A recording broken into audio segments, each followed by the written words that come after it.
नमस्कार दोस्तों, मेरा नाम है सुनील शरान और मैं लेखक हूँ काल विज्ञान और विश्व इतिहास की समय रेखा नामक पुस्तक का, जिसका इंग्लिश में टाइटल है the science of time and timeline of world history. रामायणा.com मेरी वेबसाइट है। आप वहाँ पर मेरी दोनों पुस्तकों की PDF प्रति रूप जो है प्रारूप वो प्राप्त कर सकते हैं और डाउनलोड कर सकते हैं। बिल्कुल निःशुल्क है और आप पढ़ सकते हैं। तो मैंने लिखा है भारतीय इतिहास के बारे में और प्राचीन भारतीय भूगोल के बारे में और रामायण और महाभारत के समय के बारे में कि वो किस समय में हुई थी। तो ये कुछ डिस्कवरीज़ हैं जो उस पुस्तकों में प्रदत्त हैं। और आज हम बात करेंगे स्पेसिफिकली रावण की लंका के बारे में कि रावण की जो लंका थी, लंकेश्वर रावण का जो मूल स्थान था वो कहाँ पर था। अब अधिकतर लोग तो हम यही समझते हैं कि श्रीलंका नामक देश जो है वही रावण की लंका थी, परंतु मित्रों ऐसा सोचना बिल्कुल गलत होगा, क्योंकि जो वर्तमान का श्रीलंका देश है उसने 1972 में ही अपना नाम बदलकर लंका रखा था और फिर बाद में उसको श्रीलंका कर दिया, क्योंकि हम लोग उनको कहते रहे कि भाई हमारी लंका तो आप ही हो। तो उन्होंने कहा कि अच्छा है, बढ़िया है, टूरिज्म आएगा, इंडिया वाले लोग कह रहे हैं तो हम ही होंगे। मित्रों, श्रीलंका जो है उसको उसका पुरातन नाम था सिलोन अंग्रेज़ों के समय में, और उससे भी पुरातन नाम था उसका सिमल द्वीप, जिसको कलिंग यानी कि जो वर्तमान का उड़ीसा है उसके किसी राजकुमार ने निकल के वहाँ पे उसको सिमल द्वीप को बसाया था। और संपूर्ण संस्कृत साहित्य में भी उसका नाम ताम्रपर्णी, सिमल द्वीप, ये सारे नाम जो हैं हमारे संस्कृत साहित्य में उल्लेखित हैं। तो ऐसी कोई भी जगह नहीं है जहाँ पे हमें ये नाम नहीं मिलते, लेकिन कहीं भी उसका नाम लंका नहीं है। अब ये विगत कुछ वर्षों में आके ही इसका नाम और लोगों की समझ में कि लंका है, क्योंकि धीरे धीरे समय के साथ जो भारतवर्ष या आर्यावर्त था उसकी मतलब जो डेफिनेशन बढ़ते बढ़ते एक्सपैंड होते होते बहुत नीचे तक चली गई, और वो उसने ऐसा विस्तार पकड़ा कि नीचे जाके एक द्वीप हमें दिखाई दिया और उसी का नाम उठा के हमने लंका कर दिया। क्योंकि अगर आप रामायण देखेंगे तो रामायण में सुग्रीव ने लंका के भी दक्षिण भाग में जो प्रांत पड़ते थे, जो नगर थे, उनका भी उल्लेख किया है। लेकिन अगर इस लंका की बात माने कि जैसे उसमें लिखित है रामायण में, वर्णन कर रखा है कि सागर के मध्य में लंका स्थित थी और लंका के उस छोर पे, यानी कि समुद्र के मध्य मध्य लंका थी और लंका के उस छोर के ऊपर भी नगर और नदियाँ वो सब थी वहाँ पे। अब यदि आप लंका को माने तो इस बात से आप पूर्ण निश्चिंत हो जाएं कि श्रीलंका नामक देश रावण की लंका नहीं थी, वो रामायण की लंका नहीं थी, वो किसी प्रकार हो ही नहीं सकती। क्योंकि वहाँ का जो राम सेतु भी है, वो राम सेतु भी लगभग लगभग 80 से लेकर 100 किलोमीटर चौड़ा है, और रामायण में सिर्फ 5 दिन के अंदर वो सेतु बना लिया गया था। तो मित्रों, 5 दिन में कुछ हज़ार लोग कितना सेतु बना सकते हैं आप सोच सकते हैं। इतनी आधुनिक मशीन बुलडोज़र्स के होते हुए आज के समय में भी मतलब 2-2, 5-5 किलोमीटर सड़क ही बन पाती हैं। तो वो भी जब कुछ सब कुछ, और हम तो मतलब समुद्र में सेतु की बात कर रहे हैं। तो कुछ गलतियां हुई वो, क्योंकि संस्कृत के कुछ शब्द हैं जिनकी चर्चा हम कभी बाद में करेंगे। तो आज हम आपको ना सिर्फ आज हम चर्चा करेंगे कि रावण की लंका कहाँ थी, अपितु हम आपको साक्षात दर्शन करवाएंगे लंका के, कि जैसे कि रावण ने कहा था कि लंका नाम मम महापुरी जो है वो मतलब समुद्र के मध्य में पड़ती है और नगमूर्धनी के ऊपर वो निवेशिता। तो वो मतलब वहाँ पे समुद्र के मध्य में है, चारों तरफ समुद्र है, और उसके समुद्र के अंदर एक द्वीप है, उस द्वीप पे त्रिकूट पर्वत भी है, और उसके ऊपर लंका थी। और लंका की जो सबसे बड़ी पहचान थी वो ये थी कि लंका विंध्य के साथ सटी हुई थी। ये बार बार रामायण में अनेक श्लोक इस बात का उल्लेख करते हैं कि विंध्याचल से लगती हुई ही लंका थी। तो लंका कहीं और नहीं थी, विंध्याचल से सटी हुई थी, और उसके एक एक विशाल जलराशि के मध्य में एक द्वीप था, उस द्वीप के अंदर पर्वत भी थे और उन पर्वतों पे ही लंका थी। तो ये लंका की जो बेसिक डेफिनेशन अगर आप इससे आप खोज करेंगे तो हमें लंका अवश्य मतलब मिल गई है और हम आपको दिखाएंगे भी। मेरी पुस्तक में इन सभी बातों को मैंने बड़ा स्पष्ट रूप से दर्शाया है। पीडीएफ है, बहुत सारी बातें हैं जो जिनकी खोज करके मैंने पुस्तक में दी हैं, जो आप पुस्तक को डाउनलोड कर सकते हैं, पढ़ सकते हैं। उसके अलग अलग जो सब्जेक्ट मैटर है उसमें उसके अलग अलग वीडियोस लेक्चर की फॉर्म में हम डिस्कस करेंगे। लेकिन आज का वीडियो अभी जो है specifically which relates to Ramchandra ji का जो पथ था और उस पथ के अलावा रावण की लंका, तो इसकी चर्चा आज हम करेंगे और हम देखेंगे। उससे पहले एक बार नज़र मार लेते हैं त्रिलोकी के भूगोल पे। मित्रों, जैसा देख सकते हो आप, जो हिमालय का वो था उसको स्वर्ग कहते थे, बीच के भूभाग को पृथ्वी आर्यावर्त कहते थे और विंध्य के दक्षिण के भाग को पाताल कहते थे। और लंका आर्यावर्त के दक्षिण छोर पे और पाताल में थी। और लंका सागर के अंदर जो है, जो भागीरथी थी वो गिरती थी, जो सप्तमी गंगा जिसको कहा गया है वो लंका सागर में गिरती थी, वो आज भी गिरती है। अब देखें, जैसे ये श्री रामचंद्र जी का पथ था। अयोध्या से प्रयाग आए और फिर प्रयाग से पंचवटी, पंचवटी से पंपा सरोवर भी हमें मिलता है और फिर लंका सागर भी मिलता है। तो मित्रों, सब चीज़ें बहुत स्पष्ट हैं। यदि हम बुद्धि का प्रयोग करें तो सारी चीज़ें हमें बिल्कुल वैसी की वैसी आज भी दिखती हैं। ये जो हम कहें कि जैसे किष्किंधा को कर्नाटक में बना दिया, वो गलत है, क्योंकि किष्किंधा नगरी तो विंध्य के उत्तर में दे रखी है। तो कर्नाटक के वो सब रामेश्वरम, पावेश्वरम, वो सब बिल्कुल गलत हैं। असली रामेश्वरम इस लंका सागर के बाण सागर के तट पे कोई स्थान था और यही गोकर्ण था जहाँ पे मारीच रावण से मिला था जाते हुए। अब देखो, आप देख सकते हैं कि ये जो द्वीप है इसमें 3 शिखर हैं। तो नंबर 1, 2, 3 दे रखे हैं और ये भूभाग जो आपको दिख रहा है ऊपर से आता हुआ, यही मित्रों राम सेतु है, जो मिट्टी और पत्थर से लाद लाद के बनाया गया था। सिंहपुर नामक का ये गांव है, अब आप देख सकते हैं। और आप अगर देखेंगे तो इसके उत्तर तट पे राम सागर नाम का एक गांव आज भी है।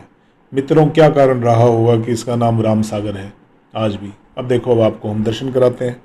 अब धीरे धीरे जैसे जैसे कैमरा जूम इन करेगा तो हम देखेंगे कि विंध्याचल की ये जो रेंज है विंध्य शिखर की, इसमें ये 2 ही सागर हैं। एक तो ये गोविंद सागर है पूर्व में, बट इसमें ना तो कोई इसमें कोई द्वीप है, ना इसके अंदर कुछ और मतलब मेजर नदी है ऐसी। यहाँ भी बांध है। और फिर ये है बाण सागर दूसरा, जो आज का बाण सागर है, परंतु पूर्व में यही लंका सागर था, क्योंकि यहाँ प्राकृतिक जलाशय था। अब देखो मित्रों, आप चारों तरफ से देख रहे हैं, ये कितना बड़ा सागर है, ये विशाल जल राशि है। इसको सिर्फ आप जब उपग्रह से देखते हैं तो ये छोटा सा दिखता है, लेकिन आप इन पर्सन अगर वहाँ जाके खड़े होंगे तो आप अनुमान लगा सकते हैं इसके परिमाण का। आप वहाँ पे जाके आप देखेंगे, क्योंकि पहले उपग्रह नहीं होते थे मित्रों। उपग्रह से सारी चीज़ें बहुत छोटी दिखती हैं, तो हमें ऐसा लगता है कि सब कुछ हो, तो सब कुछ छोटा सा है। ऐसा नहीं था। यही विंध्य के दक्षिण छोर पे जो है, मतलब विंध्य पर्वत के दक्षिण छोर पे ये लंका बसी थी। और आप यहाँ पे देख सकते हैं ये महेंद्रगिरी, इसको गृध्रकूट कहा था रामायण में। ये पर्वत आज भी इसको गिधौला पहाड़ कहते हैं। दूसरा प्रस्रवण था जो इसके दक्षिण में दिख रहा है। और ये देखिए मित्रों, ये सारे लंका के जो पर्वत हैं, हमें इनके पूरे विस्तार से अब हम वीडियो देख सकते हैं। ये जो फुटेज आप देख रहे हैं चलचित्र, ये गूगल अर्थ से है। अभी आपको 2 हमारे मित्रों ने वहाँ पे गए थे, उनको मैंने भेजा था कि आप जाके वहाँ पे फुटेज निकाल के आएँ, और उन्होंने ड्रोन से बड़ा अच्छा वहाँ पे मतलब उसका वीडियो बनाया है। और उस वीडियो में हम ये भी देख पाएंगे कि लंका के जो पार्श्व भाग में था वहाँ पर महल भी हैं मित्रों। आज तक जलमग्न महल आप देख सकते हैं। तो मैं ये तो नहीं कहूँगा कि वो रावण के ही हैं, वो उनके वंशजों के होंगे, क्योंकि पानी चीज़ों को बहुत जल्दी तोड़ता है। तो पानी वर्षा जो है, अब वो लंका, अब कहेंगे लोग, कुछ कहेंगे कि कहाँ पे थी, कि जी यहाँ तो सिर्फ पहाड़ दिख रहे हैं। तो मित्रों इतनी धूल गिरती है, कोई रामायण आज की बात तो है नहीं। मतलब कितने वर्ष हो गए रामायण को, तो करीबन करीबन 3400 साल मतलब बीत गए हैं रामायण को। तो धूल मिट्टी जो गिर गिर के एटमॉस्फेयर से, और फिर ये जो पेड़ पौधे होते हैं, श्रब्स होते हैं, सब ढक लेते हैं। जैसे सिनौली में रथ मिले हैं वो सब धरती के नीचे मिले हैं, हड़प्पा में जो कुछ मिला था वो सब मिट्टी में दबा मिला था। तो यहाँ की जब भी खुदाई होगी इन पर्वत शिखरों की, यहाँ पे लंका के अवशेष अवश्य मिलेंगे मित्रों, अवश्य। क्योंकि इसके जो पार्श्व भाग में है वहीं पर महल के अवशेष तो आप साक्षात खुद स्वयं देख पाएंगे। तो यहाँ पर अवशेष ना मिले हैं ऐसा तो हो ही नहीं सकता। अब ये भाग जो है इसको ये बाण सागर के डूब इलाका कहलाता है ये, क्योंकि यहाँ पे पहले कुछ गांव थे, अब इन्होंने इसको खाली करा लिया। ये अब आप लाइव फुटेज देख सकते हैं मित्रों। ये अब वो देखें आप सामने अगर देखेंगे तो आपको राइट साइड में गिधौला पहाड़ और प्रश्रवण पर्वत दिखेगा, और बिल्कुल सामने सामने आप विंध्याचल की रेंज देख सकते हैं। वहीं से खड़े हो गए लंका सागर दिखता था, और अब ये हम लंका पर्वत के बिल्कुल ऊपर हैं। और अब घूमते घूमते अब हम ये लंका के पार्श्व भाग में अब हम देखें तो यहाँ पे हमें महल के अवशेष हैं। तो अब आप स्वयं देखें मित्रों, और आप विश्लेषण करें, अपने दिमाग से चिंतन करें आप कि और कहाँ लंका हो सकती है। तो क्योंकि इस लंका सागर से और दक्षिण का जो एरिया था वो बिल्कुल ही अनपॉपुलेटेड था, वहाँ कोई रहता ही नहीं था, बहुत बहुत कम लोग थे। इतने इतने घने वन थे, सघन वन थे, इतने जंगली जानवर थे वहाँ। मनुष्य तो धीरे धीरे करके बढ़े हैं। आबादी के बाद से ही 1947 आज़ादी के बाद से ही हम 3 गुना हो गए हैं। तो पहले आबादी बहुत कम थी, इतनी इतनी इतनी जनसंख्या नहीं थी। अब ये देखो आप, ये महल की एंट्रेंस की बैक साइड से दिख रहा है, ये बैक साइड से जो है हम देख पाते हैं समुद्र में कुछ गुंबद डूबे हुए हैं, जैसे हम लेफ्ट साइड में देख रहे हैं। सामने हम देख रहे हैं कोई अटारी है, हो सकता है ये अशोक वाटिका रही हो पीछे जो लंका के पार्श्व भाग में है। अब देखो आपको चारों तरफ से घुमा के दिखा रहे हैं। तो इस प्रकार जब हम सारी चीज़ सोचते हैं, देखते हैं, तो हमें ये पता लगता है कि विंध्य से सटा हुआ एकमात्र सागर जो है मित्रों यही सागर है। इसी के जो उत्तरी तट पर एक ग्राम जो पड़ता है उसका नाम राम सागर है। यहाँ पर विंध्याचल भी है, यहाँ पर गृध्रकूट पर्वत भी है, यहाँ पे प्रश्रवण पर्वत भी है जो स्वयं प्रभा की वहाँ पे लेक थी, एक स्वयं प्रभा तापसी रहती थी जिस सरोवर के किनारे। तो वो सरोवर का किनारा भी जब वानर उतरे, और वानर का और ऋक्ष का अर्थ कोई बंदर और रीछ नहीं था मित्रों, ऐसा सोचना बिल्कुल गलत होगा। बंदर और रीछ का अर्थ जो है वो उन जनजातियों से था जो वन में रहती थी। जैसे वन में रहने वालों को हम वनचर कहते हैं, या ऋक्ष पर्वत पे जो रहते थे वो ऋक्ष कहलाते थे।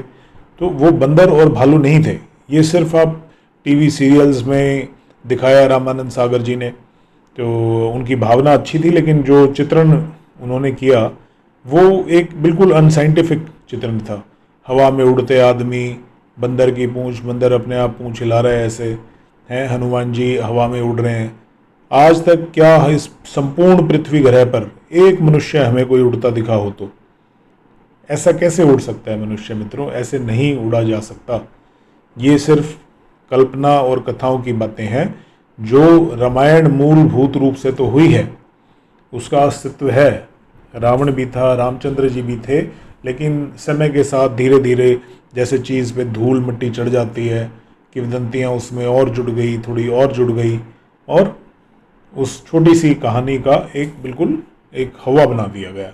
उसके अंदर डायनासोर जोड़ के, बड़े बड़े राक्षस जोड़ के तो रामायण हुई थी। और यही लंका है मित्रों। इसके अलावा श्रीलंका देश लंका नहीं है, क्योंकि जब तक हम अपने इतिहास को समझ के उसको करेक्ट नहीं करेंगे, जो विदेशी इतिहासकार हैं वो ऐसे ही आपका उल्लू बनाते रहेंगे, ऐसे ही हिंदू धर्म का मान भंग होता रहेगा।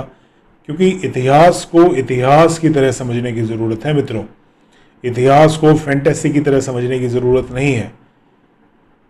जो एक मनुष्य का दिमाग होता है वो फैंटेसी को बचपन में कथा कहानियाँ सुन सुन के वो फैंटेसी को बहुत जल्दी पकड़ता है और वो फैंटेसी को समझना चाहता है और वो असली कथा को नहीं समझना चाहता, क्योंकि फैंटेसी उसे पसंद है। हर आदमी फैंटेसाइज करता है उस चीज़ को, उसमें जैसे कहते हैं कि उपमा अलंकार हुआ, तो इस प्रकार जो मूल कथा थी उसमें अलंकार लग लग के कई सारी अतिशयोक्तियाँ भी हैं कि जो कहते हैं अतिशयोक्ति अलंकार था जी। तो इस प्रकार से ये चीज़ें कुछ फैल गई। बट अगर हम बुद्धि से रामायण को सिर्फ एक इतिहास के रूप में, ना कि ऐसा देखें कि एक बाण चलाया कि उसमें से 50 बाण हो गए और फिर उन्हीं 50 बाण में से 50,000 बाण हो गए, तो मित्रों ये सोचना, इस प्रकार से सोचना बिल्कुल गलत होगा। ये सिर्फ जो रामानंद सागर थे उनकी कल्पना का it was a mayor dramatisation जिसको बोलते हैं कि, क्योंकि जब हम स्टेज पे ड्रामा इनेक्ट करते हैं तो जो मूल इमोशन है उसको दर्शाने के लिए हम उस चीज़ का थोड़ा बखान बढ़ा चढ़ा के करते हैं, तो ये उस प्रकार था। असली में जो रामायण थी और जो लंका सागर था, यहीं पे रामचंद्र जी थे। तो ये दक्षिण के जितने भी स्थान आप देखेंगे कि नासिक की जी पंचवटी नासिक में बना दी, चित्रकूट अलग बना दिया। अब चित्रकूट मित्रों रामायण में 2-3 योजन ही दूर है जो प्रयाग के संगम से, और 2-3 योजन कोई बहुत ज़्यादा नहीं होता, 300 फुट के आसपास 2 योजन 3 योजन का मतलब वो मेजर था। अब आप देखें चित्रकूट तो है वो तो 120 किलोमीटर दूर है, तो ना ही वो चित्रकूट असली है अयोध्या का, ना ही नासिक की पंचवटी असली है, ना ही वो कर्नाटक की किष्किंधा जो वहाँ पे बना रखी है वो असली है, ना ही वो जो दक्षिण में गोकर्ण शहर है वो असली है, और ना ही जो रामेश्वरम है वो असली है, और ना ही जो श्रीलंका थी वो असली है। ये सब नकली हैं। और इसमें असली जो है आज के समय में वो अयोध्या असली है, प्रयाग असली है, और ये जो बाणसागर जलाशय है जिसका पूर्व में नाम लंका सागर था मित्रों, ये असली है। सिर्फ यही मूल रामायण में यही रावण की लंका थी। अब हमें नहीं पता कि यहाँ पे आगे कभी चल के खुदाई हो पाएगी कि नहीं, कोई एएसआई को डायरेक्ट करेगा कि नहीं, क्योंकि ये लंका आज बाण सागर के डूब क्षेत्र में आती है। तो डूब क्षेत्र का अर्थ है कि ये it's a part of the बाण सागर डैम प्रोजेक्ट, और अब इसके लिए गवर्नमेंट ऑफ इंडिया अगर कोई इनिशिएटिव ले तो ये चीज़ें हो सकती हैं, अगर अन्यथा नहीं। तो फिर किसी लेक्चर में दूसरी चीज़ों की हम डिस्कस करेंगे। अगर आप मेरी पुस्तकें जो हैं ramayana.com पे जाएं और वहाँ पे हिंदी और इंग्लिश दोनों वर्जन हैं, मतलब आप डाउनलोड करके उनको पढ़ सकते हैं। ये सारे तथ्य मैंने अपनी पुस्तक में दे रखे हैं। तो आज के लिए बस विश्राम लेते हुए मित्रों वाणी का विश्राम देते हैं, और आपसे फिर अगले वीडियो में फिर मुलाकात होगी। नमस्कार। वीडियो यदि पसंद आई हो तो वीडियो को लाइक करें, शेयर करें, कमेंट करें और चैनल को सब्सक्राइब करें। धन्यवाद।